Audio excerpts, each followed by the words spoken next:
কবিতার নাম শুধু তোমার জন্য। লেখক নির্মলেন্দু গুণ। কতবার যে আমি তোমাকে স্পর্শ করতে গিয়ে গুটিয়ে নিয়েছি হাত, সে কথা ঈশ্বর জানেন। তোমাকে ভালোবাসার কথা বলতে গিয়েও কতবার যে আমি সে কথা বলিনি, সে কথা আমার ঈশ্বর জানেন। তোমার হাতের মৃদু কড়া নাড়ার শব্দ শুনে জেগে উঠবার জন্য দরজার সঙ্গে চুম্বকের মতো আমি গেঁথে রেখেছিলাম আমার কর্ণযুগল। তুমি এসে আমাকে ডেকে বলবে, এই ওঠো।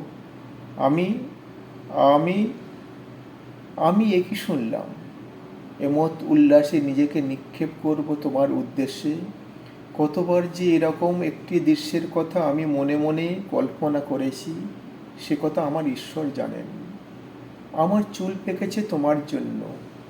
আমার ঈশ্বর জানেন আমার মৃত্যু হবে তোমার জন্য।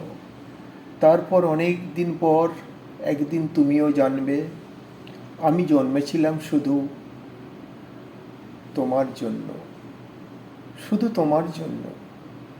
নমস্কার।